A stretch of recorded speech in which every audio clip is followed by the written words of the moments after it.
people can sort of get a sense for what's the posture someone who has the millionaire mindset like you and Valerie have?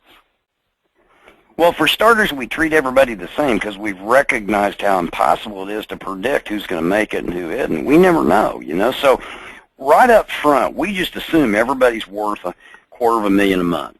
You're a $250,000 a month person, does from the very get-go, unless you prove otherwise. Now, what we expect of you is, first of all, let us train you. Don't tell us how to do the business. You know, don't. If you're going to be on our front line in our organization, all we ask is this. You don't know squat, and we've been at it 28 years. So if you're willing to shut up and learn, we'll bend over backwards to help you. But don't give me a soliloquy about how bright you are. You're broke. The reason I say that to people is because that's what Richard Call said to me, and it was exactly what I needed to hear. I was broke, and I was already telling him in the first conversation how I was going to do the business. He said, "You're an idiot." I said, "I beg your pardon?" He said, "Well, you call me for help. You track me down because I wrote the book, The First Million is the Easiest. You call me, and within 15 minutes you're telling me what you're going to do? You know what? I don't think I can help you. Unless you're willing to shut up and listen, I'm not going to teach you." And I got to thinking, now wait a minute. I'm getting my car repoed, and he's making $100,000 a month. You know what? I think this one time I'm going to pay attention. Right? Are you with me on that? 100%, because I think that too many people let the prospect drive the conversation when in reality... Don't do that, yeah. But what I'm leading to, I knew you got that because I know you're the same way I am. What I'm leading up to is then the expectation is, first of all, you're going to let me help you. You're not going to sit and tell me how great you are. I don't need to hear that. I want you to be wealthy and successful. The only way I can do that is to train you. So my first expectation is let Valerie and me train you, and don't be buying systems outside of our organization. We know what we're doing. Now, the second expectation I have if I'm going to work with you is you call us. I'm not going to call you up and babysit you or try to drag you across the finish line. You buy the kit we tell you makes the most sense. Do the sign up that we tell you. Be coachable and mentorable. Promise that you'll let us do 3-way phone calls with you for at least a year. I want to be on the phone with you 5 or 6 times a week, so does Valerie, until you are an expert at doing 3-way calls for your people. That's what I bring to the table.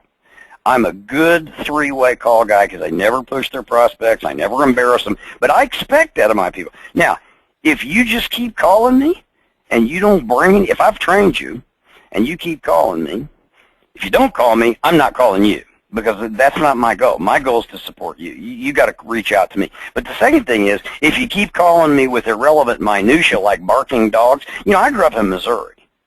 And I grew up in Springfield, Missouri, a farming community where the Frisco Railroad ran.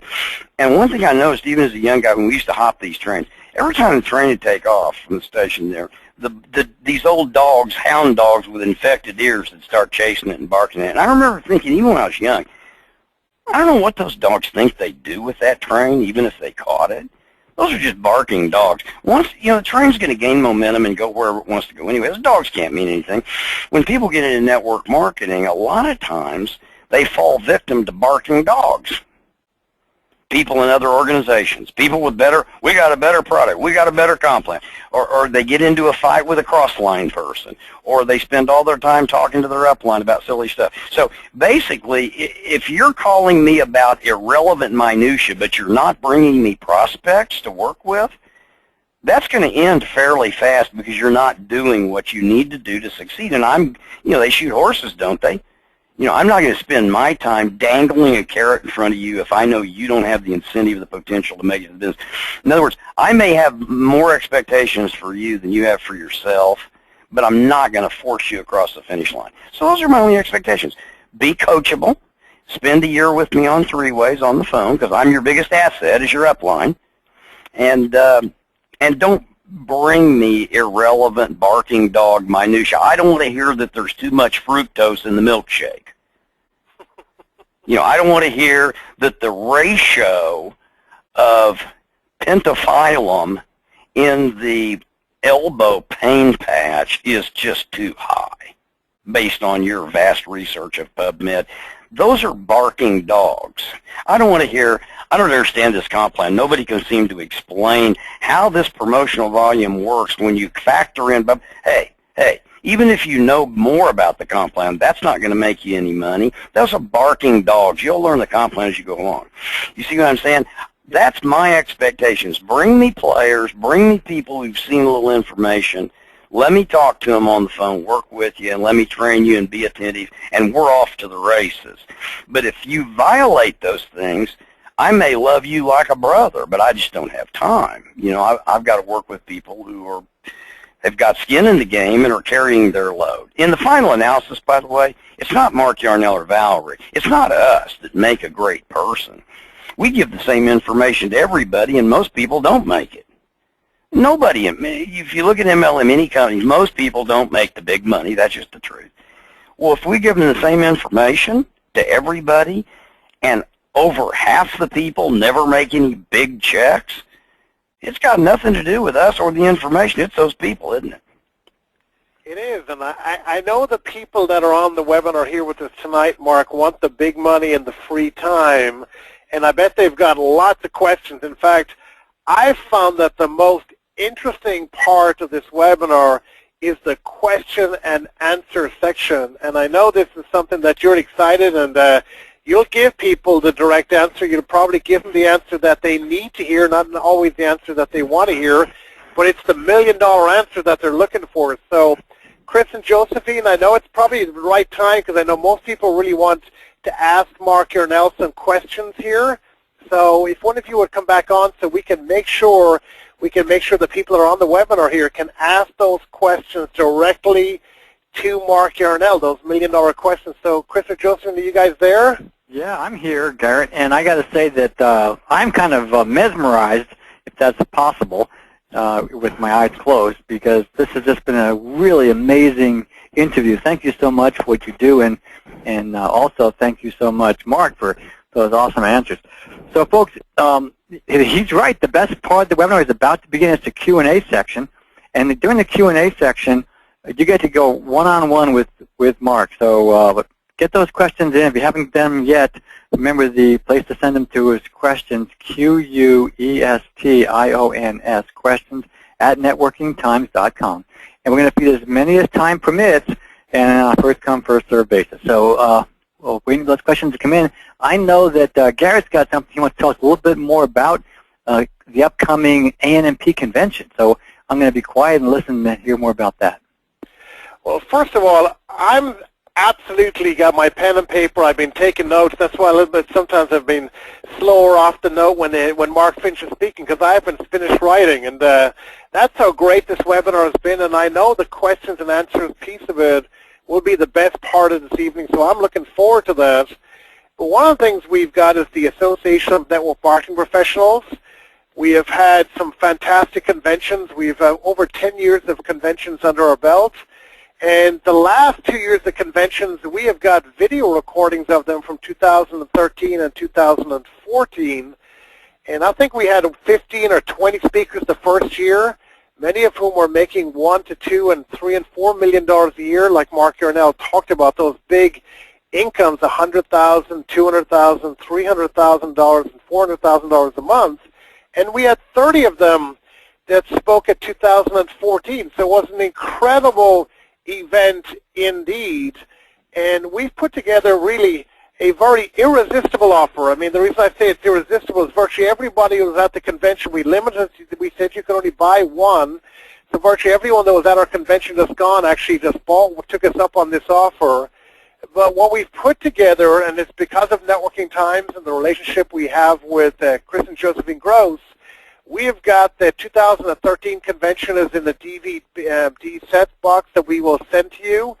We've got the 2014 has just been finished up, it's been recorded, and it's 25 hours that will be placed online. You will be given access to it.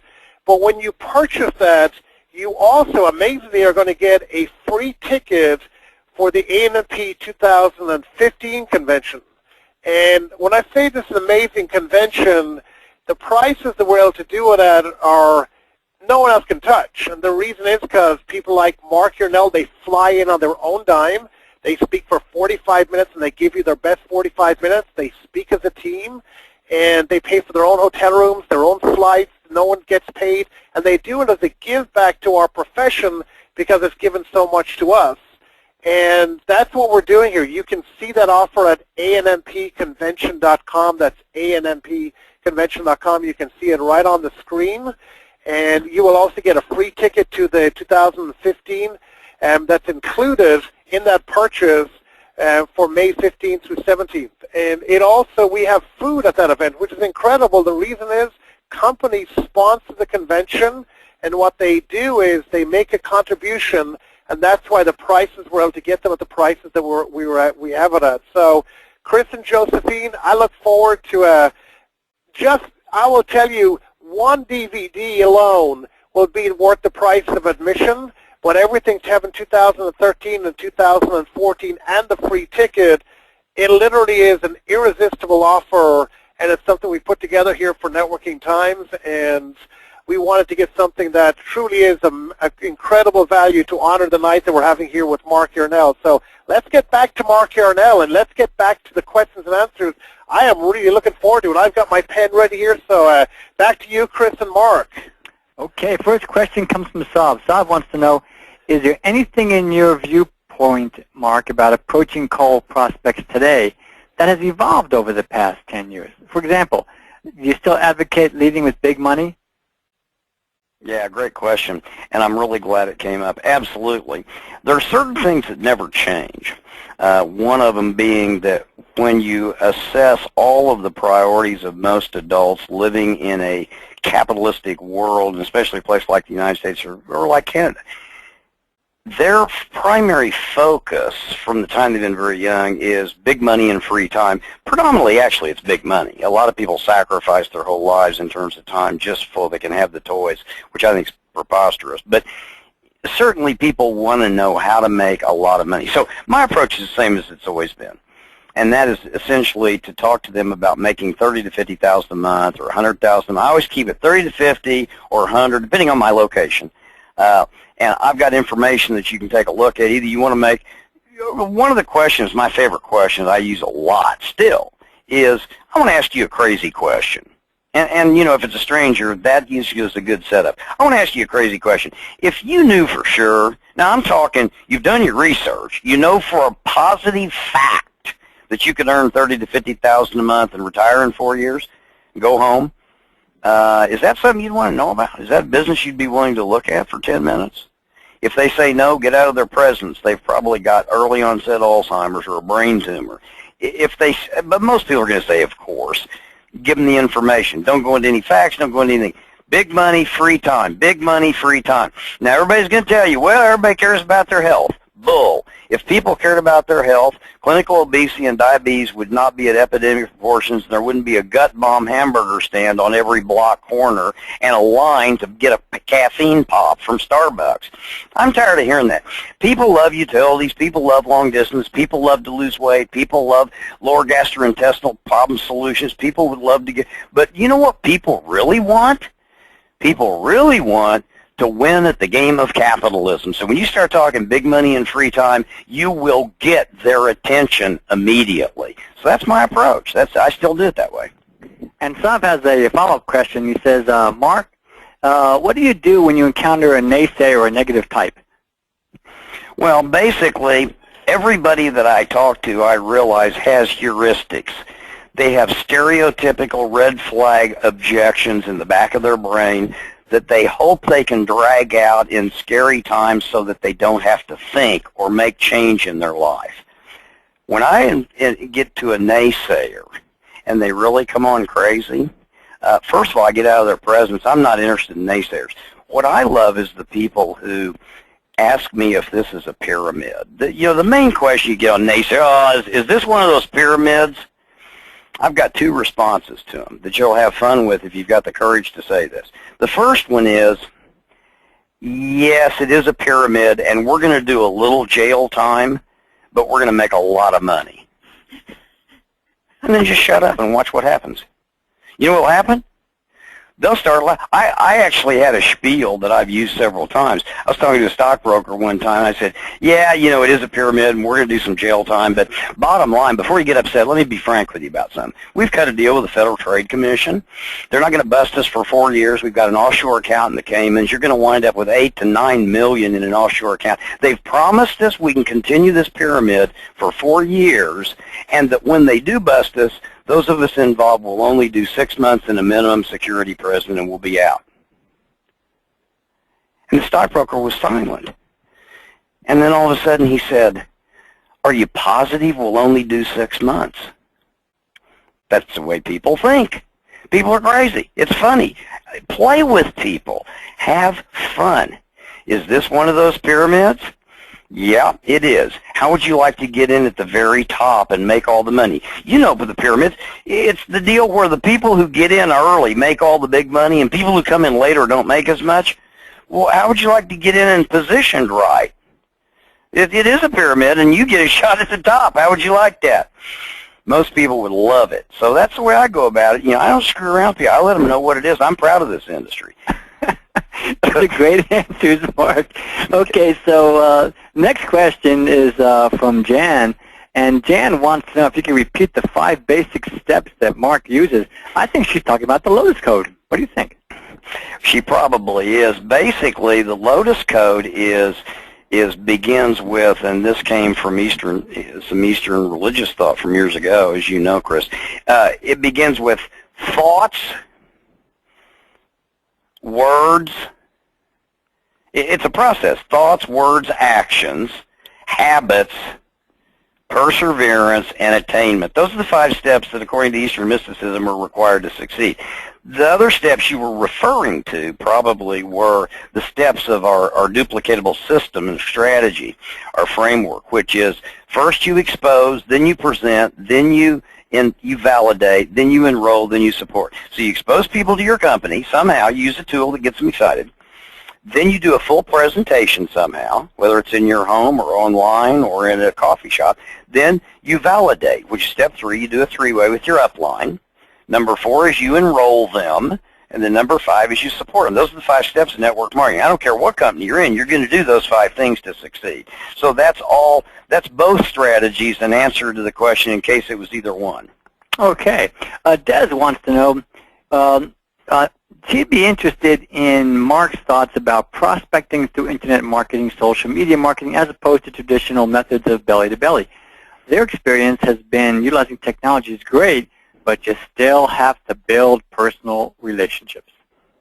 Yeah, I think that's really important. We're seeing a lot of success among people who use social networking properly, and by that I mean almost playing into the question that she asked in her comment. If people are willing to follow, whether they use Craigslist or LinkedIn or ZipRecruiter because they can fake that they're not an MLM, which they require, or it doesn't matter, whatever people are using. Facebook is a good one. If you use it properly, it can be an effective tool for starting the dialogue. The faster you can pick up your phone and call people, the better. Don't rely on cyberspace filtration systems and strategies that encourage absence of human visitation and touch and you know, relationship building. Get on the phone as quick as you can with people. If you want to use the internet to get leads, great. But get their phone number as quick as you can, because that's the key. Either see them in person, face-to-face, or over the phone. That's my opinion. Okay, next question. Looks like it's coming from George over here. He and his wife are going to be introducing their network marketing company to a newly formed BNI, that's Business Network International chapter, in New Hampshire. What's an example of employing a provocative reaction in order to pique their interest? Now, I'm going to need to understand what that is exactly, Chris. Kind of explain what they're trying to say. Okay, so BNI is a breakfast or networking get-together, Business Network International, that Ivan Meisner put together. And they really don't like people to come in there and proselytize, right? But they're allowed to talk about what they're doing in their business, and they're looking for leads from one another. So what's an example of employing a provocative reaction in order to pique their interest? These are the people who are in the... You know, I'm a great one to improvise, except when I know I don't know squat about something. Yeah. I've never gone to these networking things where everybody's there for themselves, because I've never, first of all, you're right, you can't proselytize ethically. And secondly, everybody is there. Nobody gets up and goes to networking meetings thinking, boy, I sure hope I run into somebody today that can put me in a good company. They're going for one reason. So I've never gone to them. I'm not saying they won't work. I just don't know what would be provocative to somebody who shows up at a meeting specifically for the purpose of provoking me. So I've never been to one, so I don't know how to do it. You know, I'm not going to make something up. I'm just ignorant about that. Well, that's Rather a good admit answer. it. Yeah. James wants to know, how would you approach this situation? You spend some time in one company and you learn an absolutely brilliant system. Then you find yourself in another company where the system is a little weak or lacking.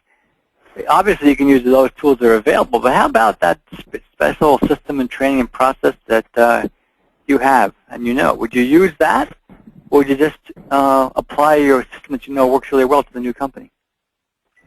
Well, I would absolutely use what works. I mean, basically, you got to remember, folks, if owners tell you otherwise, they're foolish. You are independent business owners. You can will and you can leave as a legacy your business. You can sell your downline organization like I did. Here's what you need to understand. You're your own person. They don't have a fiduciary employee-employer relationship with you. Don't let them con you. Don't let your upline dictate, by the way, what you're supposed to do. Your goal is to figure out something that works and use it. You know, as long as it's legal, moral, and ethical, and you're not breaking the company policies and procedures, you have every right to do it your way. So I would never adopt a company's training system or an upline training system if I knew for sure mine worked better. No way. I'm an independent business owner. And by the way, if somebody tries to force you to do something that you know doesn't work, you're in the wrong company. Move on. You know, shake the dust off your feet and move on. You're an independent business owner. You should be able to do it the way you want. Only use what you know is workable. That's my opinion, Chris. Yeah, okay.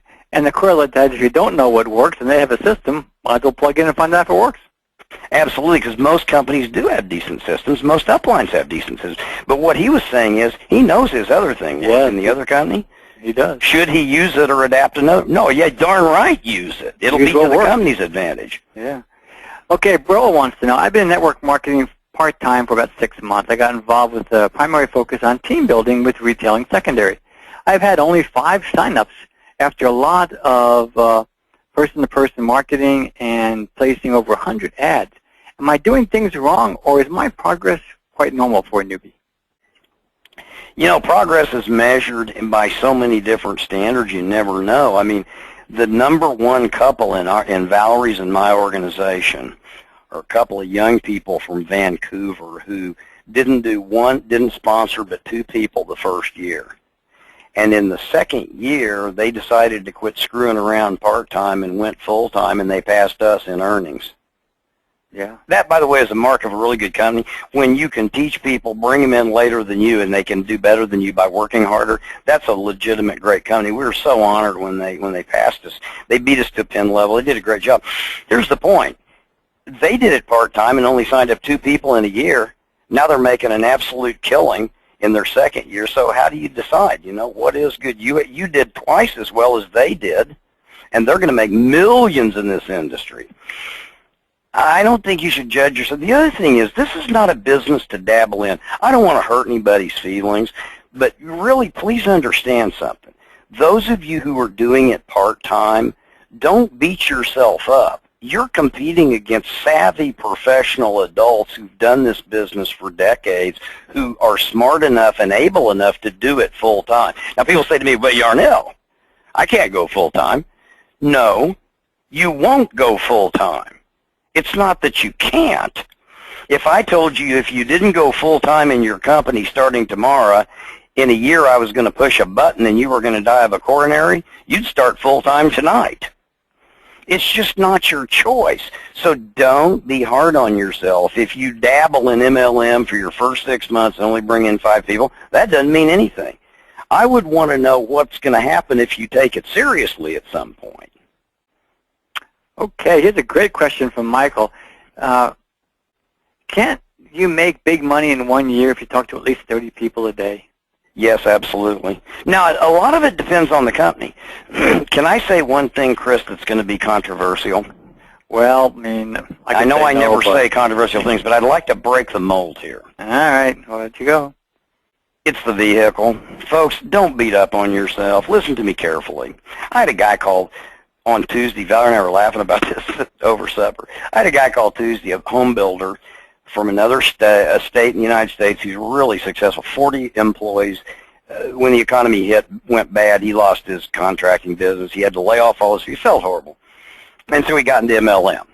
And he was just completely blustered. He was flustered. He was beside himself. He was depressed. And he wanted to know how come he couldn't even make $2,000 a month working hard when there was a stay-at-home mom who was basically functionally illiterate making $100,000 a month in his company. He couldn't believe it. He said, "What's wrong with me?" I said, "Well, before we figure out what's wrong with you, would you call her and find out how long she's been in the company?" And he said, "Well, no, I know. She was one of the original pioneers. She's been with the company 12 years. I said, "Well, don't be stupid. Bottom line, capitalism is time sensitive. We've got a friend over in Seattle worth $30 million because she was Bill Gates' first receptionist. He couldn't afford to pay but minimum wage. She happened to live across the street when he rolled Microsoft out of his garage, and she answered the phone and got stock options, and she's worth, I don't know, $38 million. Why? She was in the right place early."